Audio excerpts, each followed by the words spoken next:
Ripper butt. Woo! Ooh, it's dark. That's dark. We're gonna have to. Can we like lighten the scene a little bit? Let me Like, see what sort of color magic can I do on this guy?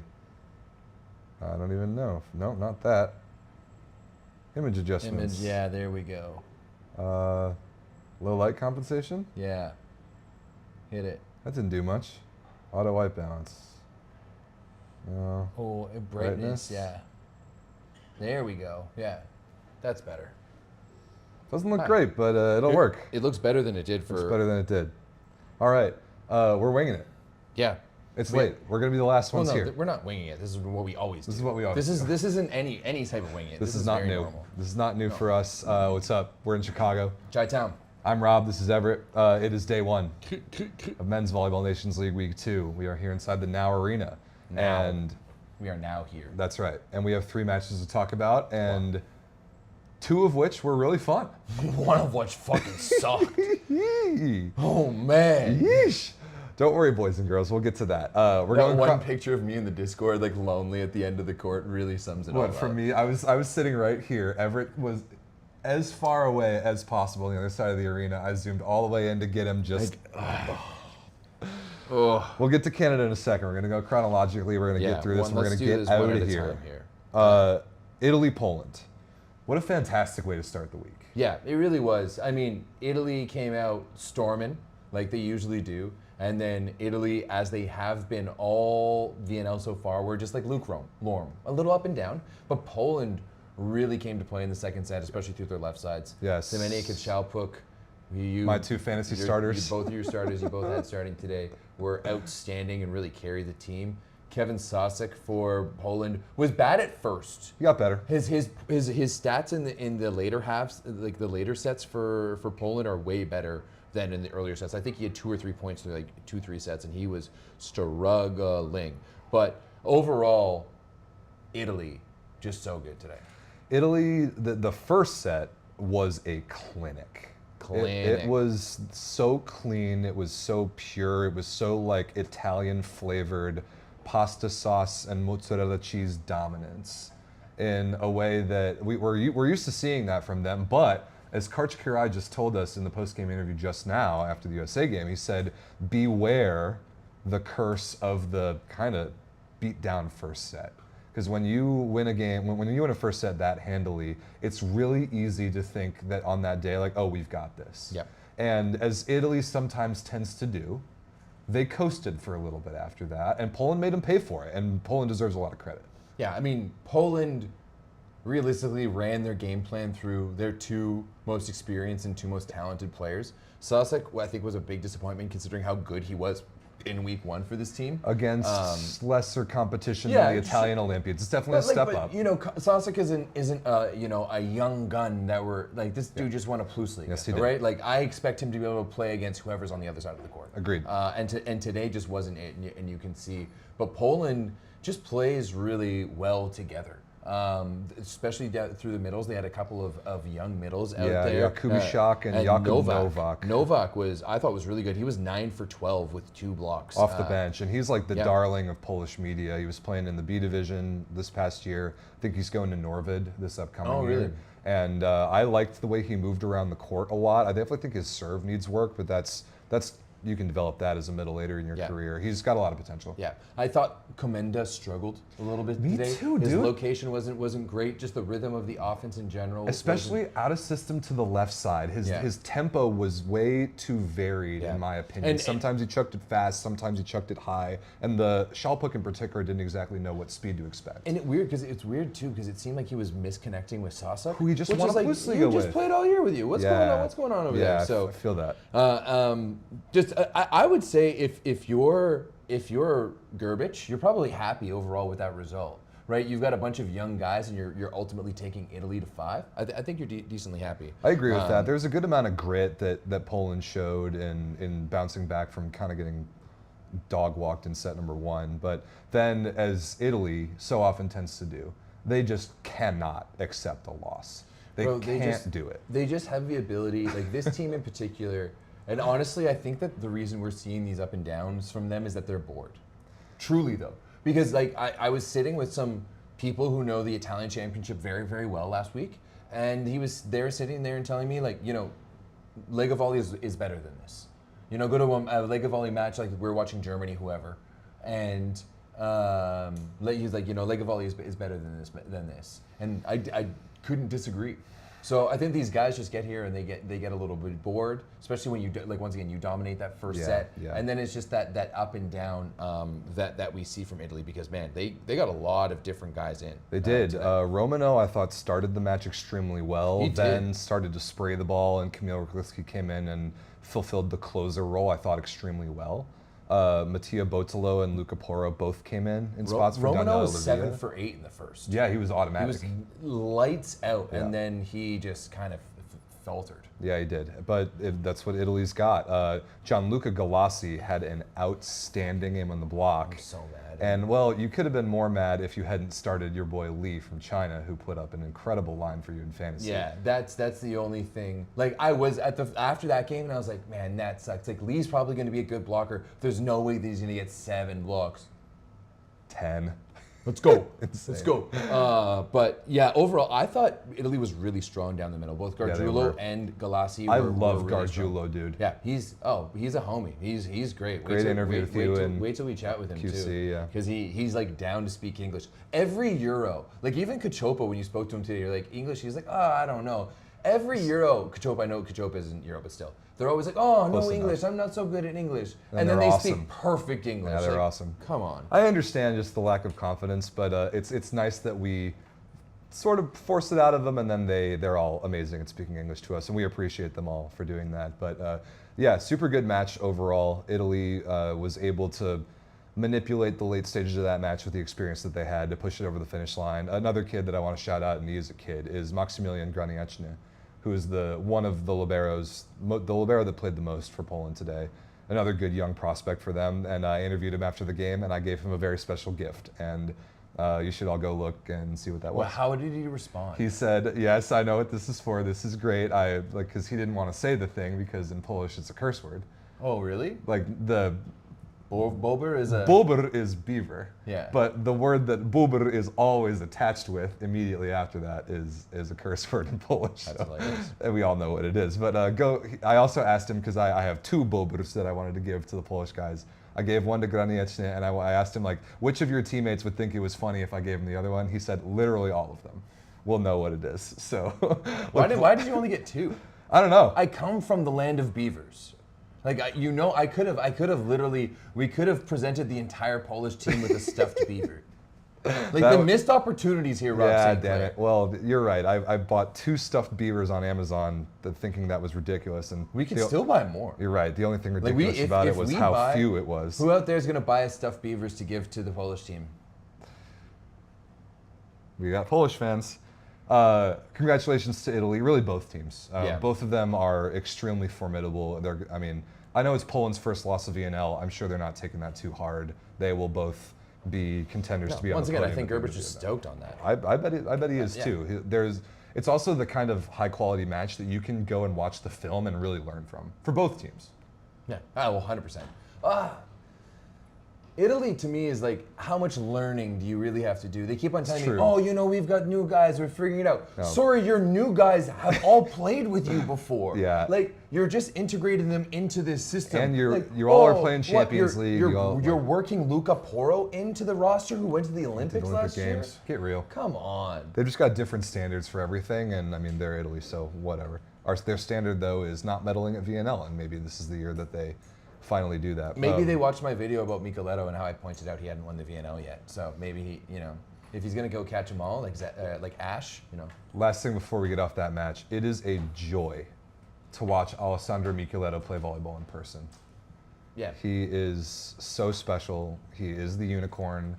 He did hit 2 balls out of bounds late in, I think, the 3rd set, which was uncharacteristic for him. Yes. But the angles that he can generate, the way that the ball hooks from the receiver's right to left when he serves is disgusting. And then the cross-body shot that he was hitting out of the pipe today was unstoppable. Ooh, yeah, those were gross. Also, shout out to Key Michael for giving us a shout out for the unicorn nickname. Although she gave us the cred for that one? She gave you the cred, and as the Discord was discussing, I don't know if you were around for that. What, the unicorn? Yeah. Oh, I definitely was. Yeah, I don't know. that was Dan Manili. That was his thing in 2021, I think. But then when he and I were doing the European volleyball show for the CEV, like we helped kind of parrot it out there. But it's all Dan. Dan gets the credit for that nickname. I don't remember, to be honest. I feel like that was like more of like, I feel it was like more of a collective Discord. This is like OG, like, because if we're talking 2021, this is OG Discord times like pre 100 people. Yeah, but I know that it came from Dan. I don't know. We'll message him and see what's up. Let's move on. A match that when you watch the film, there might not even be anything. No, there's nothing, because it's not about. Canada got slapped by Brazil. That's what we're talking about. I'm not going to go there and say that like we didn't show up, because there was periods of times that we showed up, but we were just flat in everything we did. And that's exactly what Finn McCarthy said everywhere. And the way I broke it down is that in the first set, we were still able to keep that tension. Our first ball touch, I thought our passing was all right, except we were getting aced. Getting up the aces and the seams was bad. We got a few aces on the seam. I think we gave up like 4 or 5 aces in the first.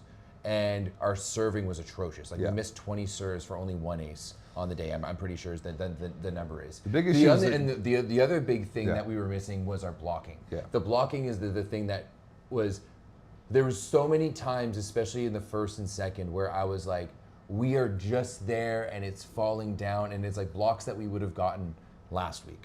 And then it kind of all started to unravel from there. And the second set kind of got away from us. We were managed to push back in the third. I was really happy with what I saw from Xander and Heslinga coming in off the bench for the third. But ultimately, it just wasn't enough. I would be very interested to see what film looks like with Dan Lewis, because like he pulled the entire team away, and they went off into like the tunnel on the opposite corner. So like to get interviewed with us, they have to come. Every player and coach must walk through this area called the mix zone, or we can ask him for interviews. But Dan Lewis took his entire team in the exact opposed direction for a good long while. Like everyone was gone. Like the other team, like Brazil was gone.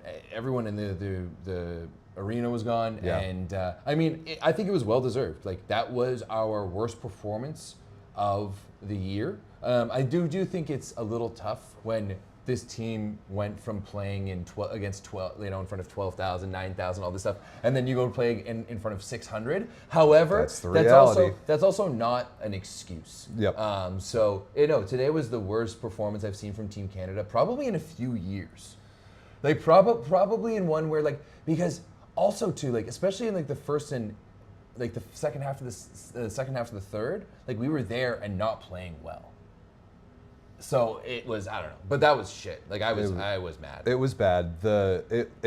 It felt at the beginning of the match like it was going to be good. It felt because Canada led 19-18 in the first. Yeah. Like it was going to be good, and then Brazil went on I think a 5-0 run. Yeah, it was just us clamming up and not being able to play volleyball after 20, which is. You said that about the women's team yesterday when we did our show. We saw it a little bit in Quebec City too.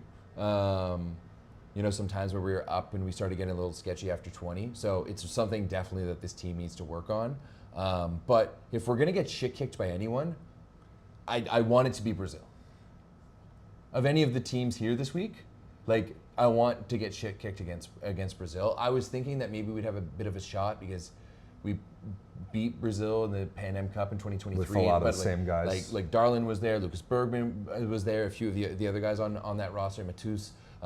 But no, I wouldn't even say that Brazil was exceptionally good today. We were just really bad. I agree with that. Brazil, I thought, played well for the version of Brazil that we saw. I mean, Alan on the right side was good. Both left sides were good. Both middles were good.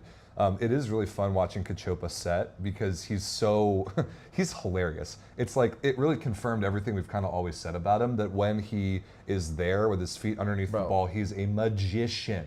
But when he has to go get it, what was the word you used? He waddles? He waddles. Well, straight up, his torso is longer than his legs. Yeah, it's weird. B, I also think that one of his legs is slightly shorter. Truly. But he's also a magician in the way that he runs that offense and the way that he spreads it out. We don't use our middle nearly enough. They really lit us up in the middle. Overall, I don't think that Brazil played exceptional. I think they played well. They did their job. Of course, they executed. They were comfortable. Canada, after point 20 of set number 1, Canada did nothing to make Brazil uncomfortable, and I think Brazil deserves some credit for executing. But this game was really about Canada not playing well enough, and the only number that matters here is 1 ace to 20 service errors. Yeah, our serving was absolutely atrocious. None of the guys had any pop in what we were doing. Like even swinging, like Brody had no pop. Although Brody's numbers were actually decent. Brody was 11 for 19. He was the only player with kind of a pulse on offense. Yeah. And a lot of those errors. Really, the offense wasn't even that bad. This is what I'm saying is like we didn't. The blocking was really bad, and the serving. The blocking was really bad. Like us for only having like 5 points or like 5 blocks and 5 touches. Is really bad. Our passing wasn't atrocious, but we got aced a lot. Yeah, the ones in the seams were rough. The miscommunication aces, those are painful ones. Yeah. So overall, I think it's just like this is just a bounce. Like we need to bounce back. At this point I don't really give a shit about this game anymore. Especially Agreed. I guess especially because it's against Brazil. However, it's all about how we bounce back tomorrow. That's exactly right. Yeah, if Canada plays like that again, they go 0-4. If Canada plays like they we straight up. Like if we come out like and have that type of energy, and Finn McCarthy said energy probably a dozen times. He said it a lot of times. If we come out with that kind of energy, we're a team that needs to play with energy. And guess what? We're not going to be playing in Quebec City all fucking VNL long. Yeah, reality. It's reality. There was nobody here for that Brazil game, and that's not surprising. Sometimes you have to go to a weird gym on the other side of the world where nobody cares about you, and you got to find a way to generate motivation to play volleyball. And I'm honestly, because now I got to worry about playing you tomorrow night, I'm pretty pissed that you chose this match to get shit kicked. That's not good for me. That's worst case scenario for you. For sure. Because we were gonna have a lot of pissed off dudes. And if you had played decent and lost like 3-1, then I would have felt a lot better about tomorrow. Because we're like those guys are going to be licking their chops, and there's no better way to get some revenge in general, or just to get yourself going again than by beating the U.S. So that is bad news, Bears. But yeah, shout out to Heslinga who made his start tonight. We also saw Louis who came in, did a good job. Xander got subbed in. Good. Elgert a little bit. Yeah, we saw Elgert. I wouldn't mind seeing Elgert some more. Sure. I like how he uses the middles. Sure. Yeah. For the record, we had 0 beers today. That's true. That is a VNL record. Yeah, that will not last. No. For the record. I thought about buying one at one point, and then I was just like, nah. No, we'll be ready. We'll be ready tomorrow. We'll put it that way. Yeah. Anything else about Canada? No, just we need to be better. Like that was our worst performance that I've seen probably since like 2022. So yeah. But moving on from Canada to USA. Honestly, I don't even know how you want to categorize this one. Because if you sat here and told the world that China sucks. Oh, no. Yes, you did. Yes, I said that I had no idea. No. And nobody knew. No, somebody roll back the tape. Somebody roll back the tape. June, I know you're on this. This is the Shaquille O'Neal meme. I apologize, China. I was not familiar with your game. Whether Straight it was up, though. me being, I was definitely ignorant of them. I didn't know anything about them. I discounted them because of their reputation as China. But China can play. You said they sucked. I said that I probably said that they could suck. You 100% they said they sucked. This is a classic. I am here to tell y'all Rob right St. now. Clair. I am here to tell y'all right now, Shaquille O'Neal, I apologize, China. I was not familiar with your game. You do not suck. No, they don't. There are elements of China that are legitimately sick. There are also others that need a shit ton of work, and they have a total madman at the helm pulling some strings, the likes of which we've barely ever seen. We're about to, the greatest interview we've ever done. Maybe. It's definitely up there, but guys, it's either that or you guys love my coach bromances, we are building. There's one bubbling real nice right now with Vital Heinen. Oh my God! Let me just set the scene a little bit. There's a point right after the game where all the Chinese guys are stretching, and he's just carrying his interpreter from guy to guy, literally just being like, yelling in their faces, like getting in their faces, and like I can just see he's like, fuck you this, like just going at them. Amazing. And then he like, they start filtering out, and he filters out, and fans are asking for autographs, and he's like, no. And I was like, I'm definitely asking him for an interview. And I asked him, I was like, coach, an interview? And he was like, yes, it's my job. And then he just goes. No filter, nothing. That man is amazing. I cannot wait to continue. Oh my God, incredible.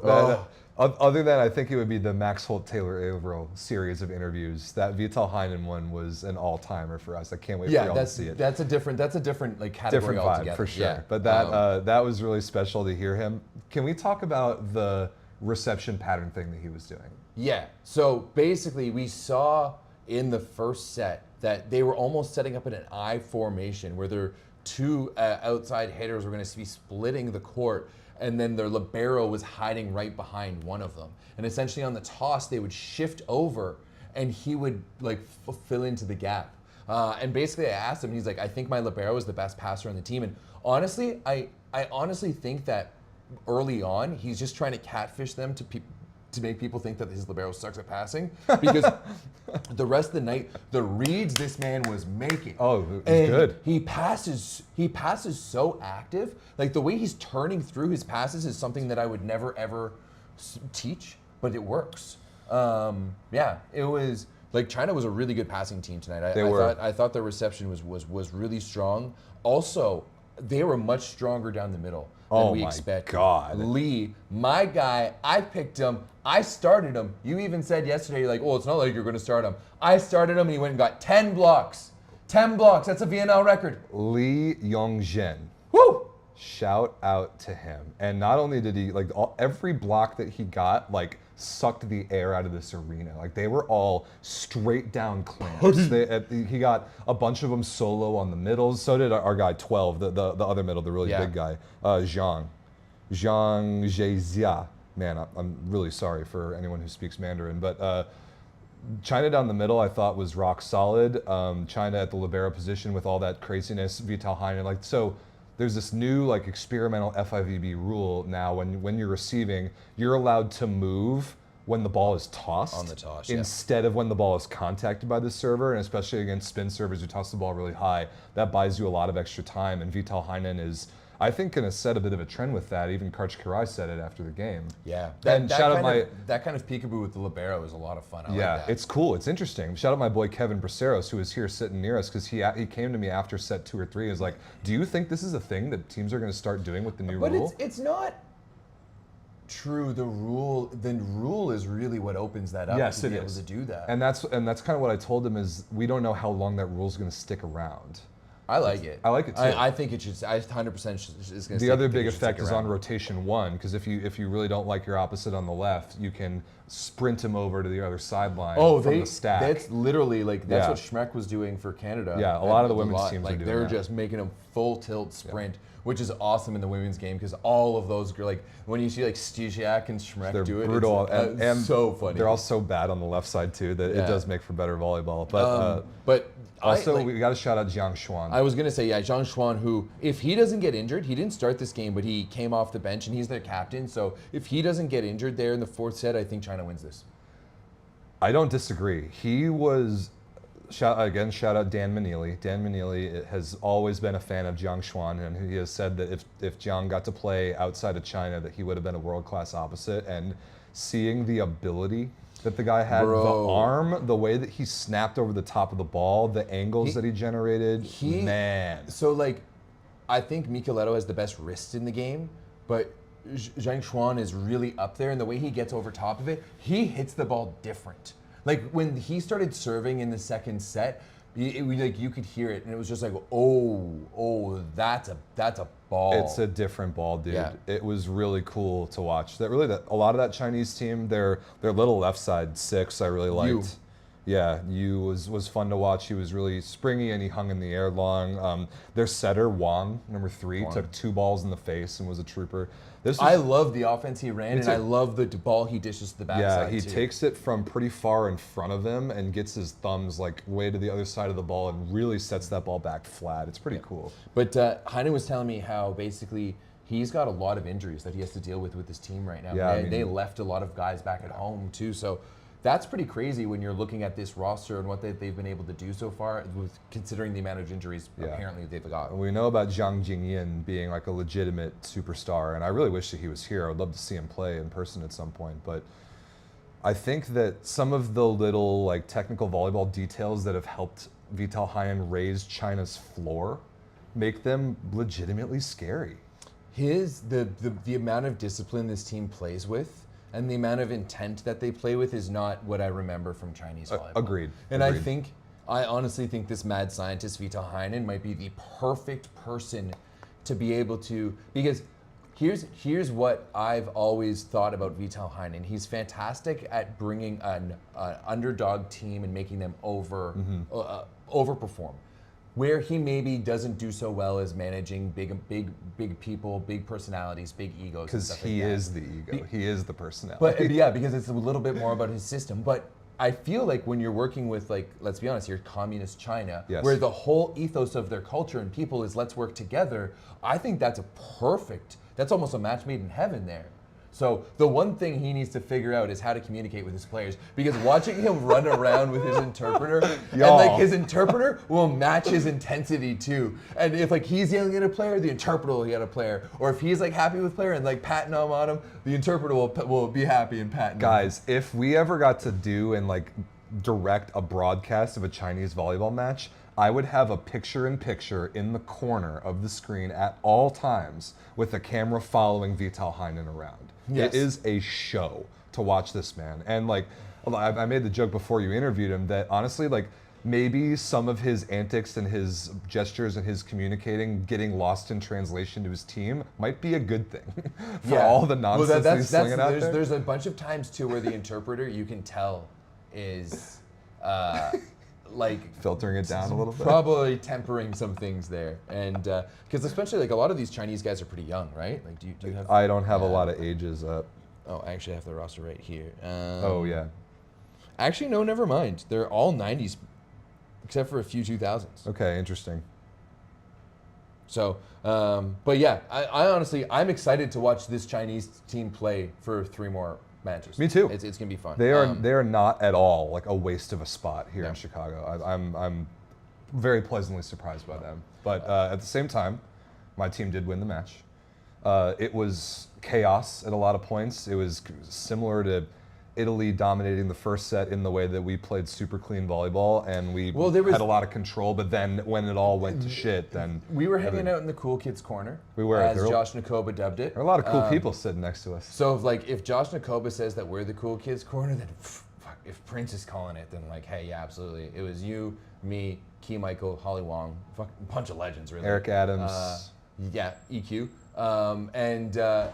You know, at one point, early in the first, it looked like it was going to be a runaway. Like it was going to be a 3-Dom, but China started coming back at the beginning of the first. They made it close, and then really started to run away with it in the second and third. Yeah, then I think the turning point that really sent the match into chaos was Eric Shoji's injury. That's true. So it was midway through, late-ish in the second. We were already down by a bit. And so I will say, I don't know if you heard me say this, but Key did for sure. She was sitting next to me. There was a moment when the US was still on, they were on the same side of the court, either late first, early second, whatever, where Eric Shoji, he like pulled down his right knee pad. He like punched himself in the calf muscle, and then he like put his right foot back to stretch that calf out. So I noticed it, and I said to you guys that were sitting near me, like, something's weird's going on with Eric's calf muscle. Then sure enough, later in that second set, he goes to jump set a ball. And I think it was as he released off the ground that leg cramped up is what it looked like. But I definitely think there's a level of concern because he was not moving on it great later in the match. And he was also, so like, here's the thing, he was bandaged up after the match. Yeah, he had like a sleeve on it. Which to me is worrisome, because you don't bandage a cramp. Right. There's that. Also, let's be honest, calf strains are kind of all the rage right now, talking about them in the NBA. Tyrese Halliburton. They talked about Tyrese Halliburton, and like, there's like Tyrese Halliburton like had that. It's the same thing that Kevin Durant had in the 2019 finals. We're obviously hoping, but like, it was like Shoji's reaction was pretty, like, he knew there was something bad happening right away. Yeah, and he walked by, told us that for the most part that he's fine. I don't want to read into it any further than that or put words in his mouth, but we're obviously like wishing Eric the best and we're concerned about him. But like this VNL being what it is, he's a competitor, he wants to play, but I assume that our team and our staff will exercise the utmost caution with that leg of his. That's really great for me, considering that Shoji was like one of my prime fantasy picks on picks. my fantasy team. So I really hope he's not out because it doesn't seem like the other. Your Polish libero Chunkiewicz, he played just a little bit today, and I don't know how many points you're getting out of him. Yeah, exactly. So, but so after Shoji got hurt in the second, the match kind of went to chaos. China continued to play great in the second and the third. We rotated a bunch of guys in. I thought that the choice, or maybe not the choice, but the timing of the first kind of substitution that we made to bring in Cooper Robinson for Jacob Pasteur was not a great one, because Robinson immediately became a glaring target for China's float servers, which he did not handle well. Shoji's out tomorrow. Okay. I think he might be the alternate tomorrow. Okay. That's what I'm getting in from some inside sources. Okay. Outside of the men's national team, but inside the volleyball world. Boys, you guys even know how well connected we are here. You already know. You already know. So you that don't even know. You already know. Fucking late.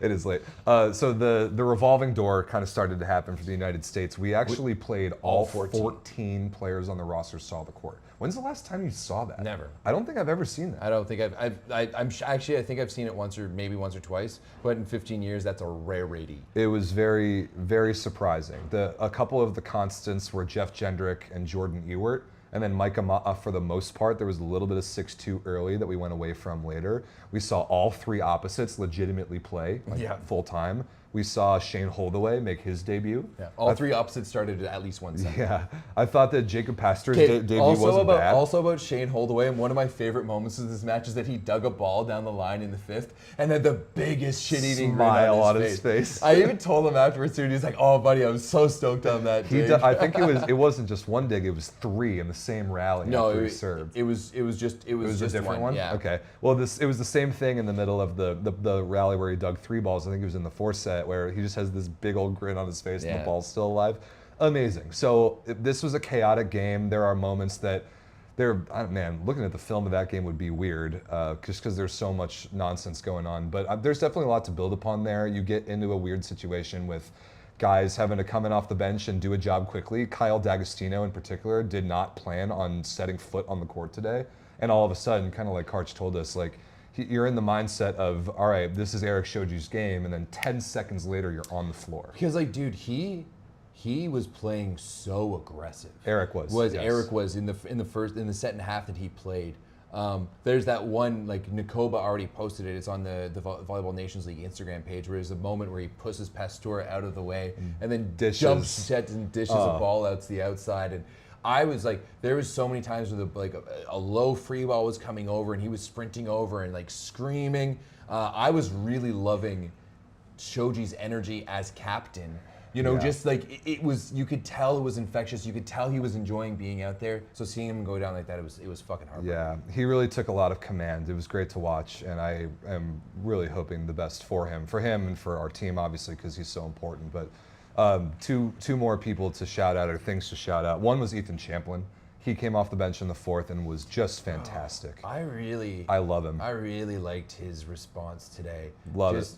He was ready to ball out. He was ready to pin balls. I think there's been like a distinct strategy with our outside hitter lineups that we need one small ball controller and one big banger.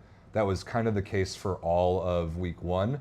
It was mostly Ewert that started next to either Robinson or Flexen.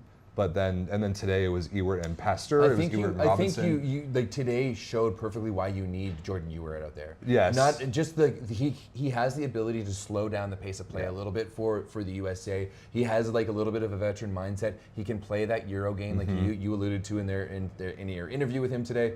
He just has he's just a little bit more mature than the rest of the team. But then the combo of Ewert and Champlin that we saw at the end, I really liked. Yeah, Champlin was cooking, and I really liked it. So shout out to Ethan Champlin. I really liked his game today. The last thing to shout out for me is the American crowd tonight was a little bit better than I thought it was going to be. For a Wednesday night, we packed the place decently well in terms of just raw numbers, but then 2,500. Not terrible for an American crowd. But later, we were so quiet because our volleyball fans are just so lame that when after the DJ cuts the music and before the ball gets served, there's legitimate tennis levels of silence. And it was tough until the US bench started being intentional about getting people to clap and chant USA. It's so lame that has to come from our bench. It's embarrassing. It's not good. It was coming from Shoji on the court. Yeah, on the court. He was the first one to do it. Figure it out. Stupid. We need to figure it out. But that did help. I did think that made the match, the energy better, and there was a moment too where I was talking to my buddy Paul, who works for Volleyball World, and I met him in Doha, and he had never. This is his first time seeing indoor volleyball, and he was just like, "Oh, it's like tennis," and I was just like, "He's like the crowd is like tennis," and I was like, "Shit, we need volleyball, to be so much better." Yeah. Well, he just needs to come to Poland games because their fans are a lot better. But no, this was the Poland game. Oh, really? Yeah, this was the first game.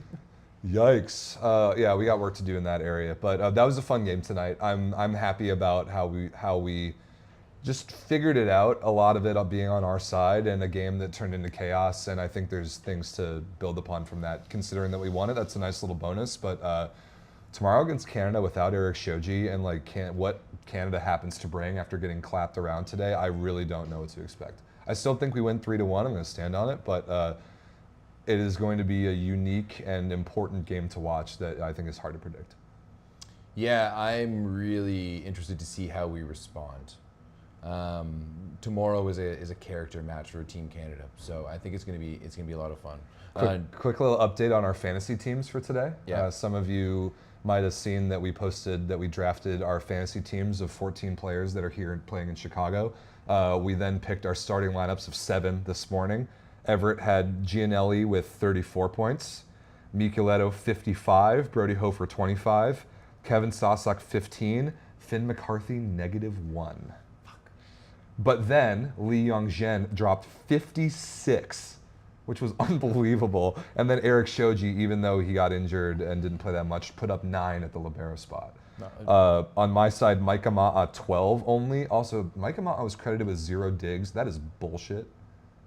Strongly disagree. I can't really necessarily disagree with you, but hey. Artur Shalpuk 58, Kamil Semeniuk 42. Awesome. Shalpuk's blocking was really good today. It's excellent. Yeah. He had that one real big clamp on Roman. Yeah. I started Darlin at opposite. Unfortunately, he didn't start. It was his brother, but he did come in a 6-2 and put up 9 points. Decent. Not terrible. He had the big one-on-one clamp block to win the match. That's 5 points right there. So that was nice. Then Flavio in the middle for me put up 19. Jeff Jendrick put up 18, and Fabio Balasso with 14 digs, 22 points. So Everett currently leads me 193 to 180, and we're going to keep cumulative score for the week. If only I'd played Galassi. If you had played Galassi over McCarthy, this would have been game over in day 1. We should make sure. I want to see afterwards what the total scores would have been. I think that's important to see. This is really fun. We came up with this 24 hours ago, and I like it. Yeah. There's so if you go watch the video that we did our draft of our teams last night, in the description of that is a link to the Google Sheet where we're tracking all these scores. It's also in the Volleyball Source Discord, which y'all can join. So if you want to follow along with it, you can do so there. We're not going to talk about the games in the other parts of the world. No. It's 11:30. We need to go home. I need a beer. We all need a beer. Anything else, or can we get out of here? No. How is Canada's team is still in VNL? I don't know what you're talking about there, Ricardo Freitas Moose City. I don't know what the hell kind of question that is. Mock City. We're still in VNL because we're good, and we're going to beat the US tonight. Book it. US 3-1. We love y'all. We'll see you tomorrow. More volleyball going on. Join the Discord, subscribe, do all that. Interviews with Micah Ma'a, Ethan Champlin, Jordan Ewert, Karch Kurai, and Vital Heinen. All coming Honestly, if you only want to watch one interview, watch the Vital Heinen interview. Unbelievable. That needs to be the one we upload first. All right, that's a large cleaning machine. That's our cue. We'll see you tomorrow. J.O., is that Jordan Orr? Say yes in the chat if so. Love y'all.